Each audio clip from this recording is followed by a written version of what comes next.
बिस्मिल्लाहिर्रहमानिर्रहीम। अस्सलाम वालेकुम रहमतुल्लाहि व बरकातुहू। तैयबा फूड स्टोरीज में तैयबा आसिफ एक नई रेसिपी के साथ आपकी खिदमत में हाजिर है। आप सब लोग कैसे हो? उम्मीद करती हूँ आप सब लोग अल्लाह पाक के फजल करम से खैरियत से होंगे। अल्हम्दुलिल्लाह मैं भी अल्लाह पाक के फजल करम से खैरियत से हूँ। और आज आपके लिए रमज़ान मुबारक के इफ्तार के लिए एक नई रेसिपी लेकर आई हूँ। मैं लेकर आई हूँ रशियन कबाब की रेसिपी। रशियन सैलड तो आपने खाया है, लेकिन आज आपके लिए मैं रशियन कबाब की रेसिपी लेकर आई हूँ। आप इन्हें फ्रीज़ कीजिए रमज़ान मुबारक के लिए। रशियन सैलड तो आपने खाया होगा और आपके लिए लेकर आई हूँ रेसिपी में रशियन कबाब की। तो रशियन कबाब ये बनाकर आप फ्रीज़ भी कर सकती हैं। रमज़ान मुबारक के लिए आप ये कबाब फ्रीज़ करें, दावत के लिए फ्रीज़ करें, अफ्तार में अपने लिए बनाएं। तो ये बहुत ही अच्छी रेसिपी है। तो इसके लिए हमें सबसे पहले जो चीज़ चाहिए वो है बोनलेस चिकन। और ये यहाँ पर मैंने एक ब्रेस्ट लिया था चिकन का और उसकी मैंने इस तरह से कटिंग कर ली है। इसके ये रेशे आपको नज़र आ रहे हैं। तो इस तरह ही हमें इसकी कटिंग करनी है ताकि इसके जो रेशे हैं हमें नज़र आनी चाहिए। और कबाब में सबसे जो बड़ी चीज़ है इसकी ये रेशे ही हैं। तो जब हम इस तरह की इसकी कटिंग करेंगे तो इसके रेशे जो हैं वो ज़रा बड़े बड़े बनेंगे, लेकिन इतने ज़्यादा बड़े हमने इसके रेशे नहीं बनाने हैं। तो बस दरमियाने से इसके रेशे होने चाहिए। तो चलिए हम स्टार्ट करते हैं कि अब कौन कौन सी चीज़ इसके अंदर डलेगी और कैसे हम बनाएंगे। यहाँ पर मैंने एक पैन लिया है और इसके अंदर मैंने थोड़ा सा ऑयल शामिल कर दिया है। ऑयल शामिल करें, घी शामिल करें, जो आपके पास अवेलेबल है तो आप वो चीज़ इसके अंदर शामिल कर दें। आप इसके अंदर लहसुन अदरक शामिल करेंगे। अदरक की मिकदार इसके अंदर ज़्यादा होती है और लहसुन इसके अंदर थोड़ा होता है। तो यहाँ पर मेरे पास अलग से भी मेरे पास अदरक था और ये लहसुन के अंदर भी मैंने जो है वो अदरक को पीस कर रखा हुआ था फ्रीज़र के अंदर। तो यहाँ पर एक पीस और छोटा सा मैंने लिया था, उसको भी मैंने चॉप कर दिया। तो लहसुन यहाँ पर इसके अंदर मैंने थोड़ा डाला है, मतलब गार्लिक पेस्ट कम है और जिंजर जो है वो ज़्यादा है। तो जिंजर की मिकदार आपने इसके अंदर ज़्यादा रखनी है। तो बस हल्का सा इसको हम फ्राई करेंगे।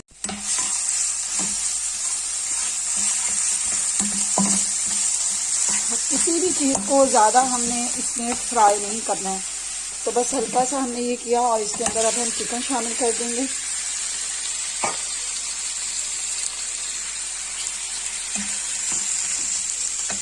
चिकन को थोड़ा सा फ्राई करेंगे। तो यहाँ पर ये रशियन कबाब की जो मैं रेसिपी लेकर आई हूँ, तो ये कबाब बनाकर मैं रमज़ान मुबारक के लिए फ्रीज़ कर रही हूँ। तो अभी से मैंने रमज़ान मुबारक की तैयारियाँ शुरू कर दी हैं। रोल पट्टियाँ बना कर रखी हैं। तो रोल पट्टियों की इंशाल्लाह आपको रेसिपी मिलेगी। आप हैरान हो जाएंगे मेरी ये रेसिपी देखकर। आप मेरे चैनल पर आएँ, सब्सक्राइब करें मेरे चैनल को और मेरी वीडियो को लाइक और शेयर भी करें, कमेंट करें। तो प्लीज़ आप मेरे साथ मिलकर चलें और मैं आपके लिए नई रेसिपीज़ लेकर आऊँगी और बहुत अच्छी मैं रेसिपीज़ लेकर आती हूँ। तो आप प्लीज़ वो ट्राई कीजिएगा। और मैंने रोल पट्टियाँ बनाकर फ्रीज़ भी कर चुकी हैं और आपको मैं दिखाऊंगी कि किस तरह मैंने फ्रीज़ की हैं। और बिल्कुल भी कोई पट्टी एक दूसरे के साथ जुड़ती नहीं है और पट्टियों की कटिंग करने की भी ज़रूरत नहीं है कोई। मतलब जिस तरह हम उनकी पापड़ियाँ भी बना लेते हैं, अगर हमें ज़रूरत नहीं है पापड़ियों की तो हम उनकी कटिंग करने की भी ज़रूरत नहीं है। और इसी तरह आपके चिकन रोल भी बन जाएंगे। तो आप ज़रूर देखिएगा। और रमज़ान मुबारक के लिए आपकी ये सारी मैं हर चीज़ की प्रिपरेशन दिखाऊंगी, किस तरह मैं उनकी कैसे हम पकौड़ों के लिए बेसन की तैयारी करेंगे, कैसे कौन सा रखेंगे, हर चीज़ को आपको मैं दिखाऊंगी कि कैसे मैं रमज़ान मुबारक में इबादत के लिए टाइम निकालती हूँ और किस तरह मैं हर चीज़ को पहले से बना कर रख देती हूँ। अब इसके अंदर मैं गाजरें शामिल कर रही हूँ।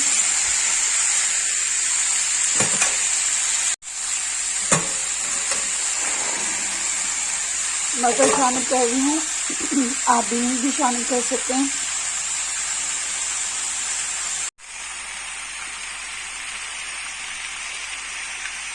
अगर हम इन सब चीज़ों को ज़्यादा फ्राई करेंगे या इन्हें ज़्यादा पकाएंगे तो ये चीज़ें चिकन इसके अंदर हार्ड हो जाएगा, लेकिन हमने चिकन को हार्ड नहीं करना। अब इसके अंदर हम करेंगे पानी शामिल। थोड़ा सा हमने पानी शामिल करना है, ज़्यादा हमने पानी शामिल नहीं करना। और तकरीबन इसको 3-5 मिनट आप इसको जो है वो पकने के लिए रखते हैं। तो अब इसे मैं कवर करके कुक होने के लिए रख दूंगी। इसके अंदर नमक भी शामिल करेंगे। मैंने नमक जो है वो शामिल नहीं किया था, तो अब मैं नमक भी शामिल कर रही हूँ। अभी मैंने कवर नहीं किया था और मुझे याद आ गया कि मैंने इसके अंदर नमक शामिल करना है। तो नमक इसके अंदर शामिल करेंगे। हस्ब जायका आप इसके अंदर नमक शामिल कीजिए।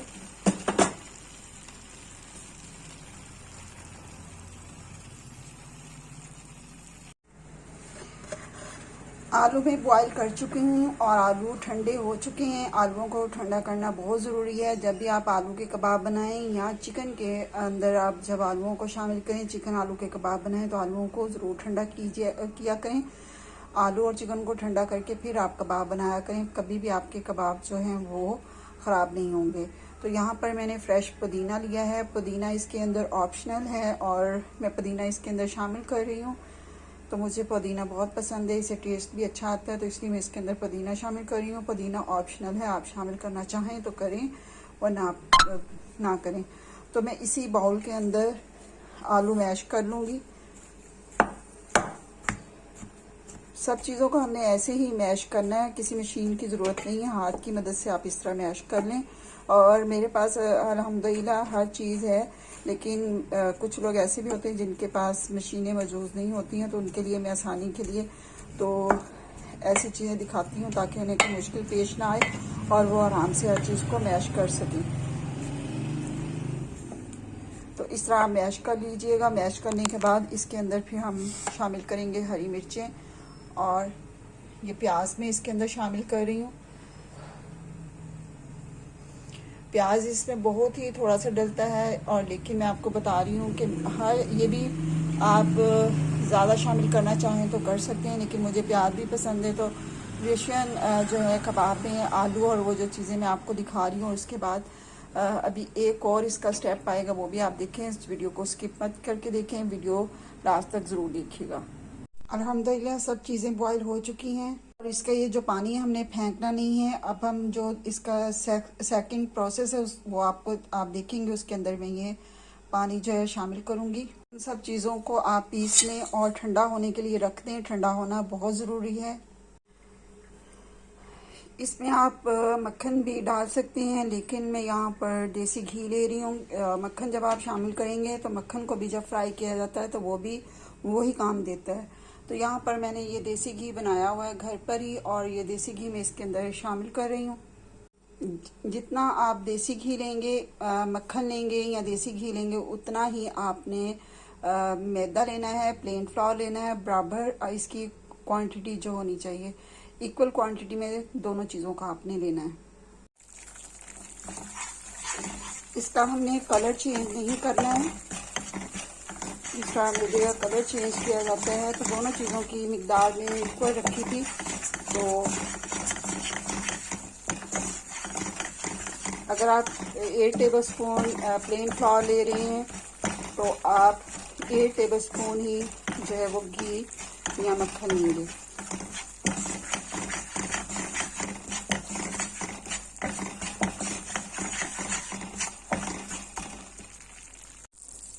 इसके अंदर अब हम शामिल कर देंगे ये वाटर कुछ हम बचा लेंगे, कुछ इसके अंदर शामिल कर देंगे।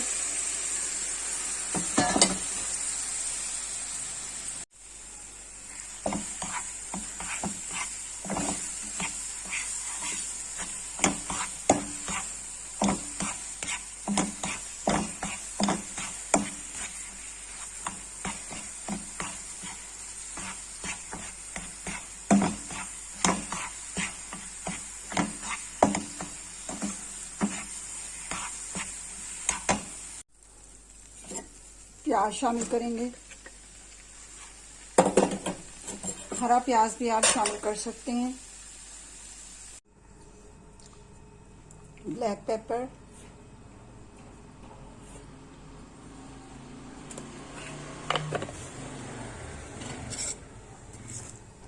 ग्रीन चिल्ली चॉप की हुई, धनिया और पुदीना इसके अंदर शामिल किया है। सब चीज़ें अल्हम्दुलिल्लाह ठंडी हो चुकी हैं। और ये यहाँ पर मैंने 4 अंडे लिए थे, 4 एग्स, उन्हें मैंने बॉईल कर लिया था। और बॉईल करने के बाद इन्हें मैंने चॉप कर लिया है, बारीक बारीक इसकी मैंने कटिंग कर ली है। और यहाँ पर लिया ये मैंने मोज़रेला चीज़, इसे मैंने श्रेड कर लिया है, इसे हम शामिल करेंगे।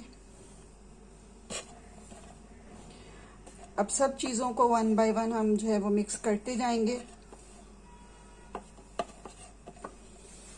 और यहाँ पर मैंने लिया है एग यॉक,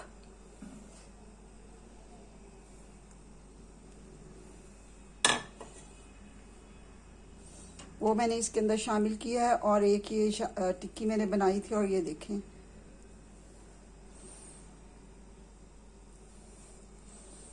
और इसके अंदर जो कैरेट और जो मैंने बीन्स डाले हैं, तो वो कुछ मैंने चंक्स की शेप में रखा है उनको, ताकि वो मुझे चंक्स जो हैं वो पसंद हैं, इसलिए कि जब मुंह में आते हैं तो बहुत ही मज़े के लगते हैं वो। तो इसलिए मैंने जो है वो थोड़े जो है इनको चंक्स की तरह रखा है इन सब चीज़ों को। तो आप अगर आपको चंक्स नहीं पसंद, मतलब आप चाहते हैं कि हमारे मुंह में कोई भी इस तरह का चंक्स ना आए, सब चीज़ें अच्छे से मिक्स होनी चाहिए, तो आप अच्छे से मिक्स कर लें। ये जो वाटर हमारा बाकी बचा हुआ था, इसके अंदर हम डाल देंगे अंडे की सफ़ेदी। इसके अंदर हम शामिल करेंगे मैदा, प्लेन फ्लोर, और ये सवैयाँ हैं, वर्मिसेली। सवैयों को इस तरह आप बारीक कर लें। और थोड़े से मैं ब्रेड क्रम्स कोटिंग के लिए ले रही हूँ। सवैयों के साथ मैंने ये ब्रेड क्रम्स भी लिए, इन दोनों चीज़ों को मिक्स कर लेंगे। और ये मिक्सचर हमारा रेडी है। अंडे की जर्दी जो मैंने इसके अंदर शामिल की थी, एग यॉक, इसकी बाइंडिंग के लिए मैंने इसके अंदर शामिल की थी।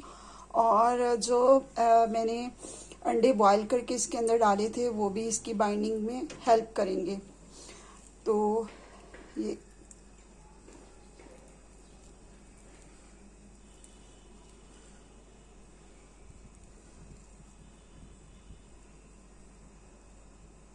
पहले भी मैंने आपको दिखाया था और अब भी आपको मैं दिखा रही हूँ। एक हाथ से वीडियो बन रही है और एक हाथ से आपको मैं ये दिखा रही हूँ कबाब बनाने। और मेरी YouTube से रिक्वेस्ट है कि प्लीज़ मेरी वीडियो को लोगों तक लेकर जाया करें, ताकि लोग मेरी वीडियो को देखें। और मुझे ज़रूरत के लिए मैंने ये चैनल खोला हुआ है, तो प्लीज़ आप भी मेरी हेल्प कीजिए। और मैंने ये ज़रूरतमंद लोगों के लिए चैनल खोला है, ताकि मैं दूसरे लोगों की जो किसी के आगे हाथ नहीं फैला सकते हैं, और उन लोगों की हेल्प के लिए मैंने ये चैनल खोला। तो प्लीज़ आप मेरी हेल्प ज़रूर कीजिए। आपने सिर्फ वीडियो देखनी है, और मैं आपसे कुछ भी नहीं मांग रही हूँ, सब्सक्राइब करना और बस आपने वीडियो को देखना है। और मुझे मदरसा बनाने का बहुत शौक़ है, प्लीज़ आप मेरी वीडियो को देखा करें और मेरी ज़रूर हेल्प करें। कोटिंग शुरू करेंगे, डिप करेंगे। एक हाथ को आपने साफ रखना है और एक हाथ से आपने इसके अंदर डिप करना है, और इस तरह आपने सारे कबाब जो हैं वो के ऊपर कोटिंग कर लेनी है।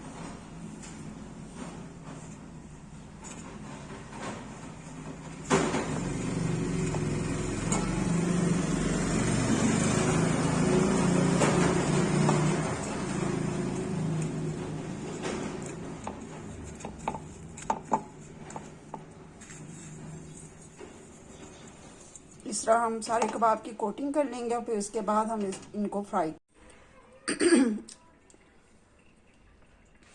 अल्हम्दुलिल्लाह आज की रेसिपी रेडी है। रमज़ान मुबारक में इस रेसिपी से खूब इंजॉय कीजिए और खूब अल्लाह पाक को राज़ी करने वाले काम कीजिए, खूब इबादतें कीजिएगा और मज़े कीजिए इन कबाब के साथ। और इफ्तार दावत में जो है अपने मेहमानों को ये रेसिपी ज़रूर बना कर दीजिएगा, इंशाल्लाह सबको बहुत पसंद आएगी, दुआओं में याद रखिएगा। इसके साथ ही आपसे इजाज़त चाहती हूँ। अल्लाह पाक हम सब मुसलमानों को अपने अहकामात पर अमल करने की तौफीक अता फ़रमाए, सेहत और तंदुरुस्ती वाली ज़िंदगी अता फ़रमाए। आमीन सुमा आमीन। अल्लाह हाफिज़।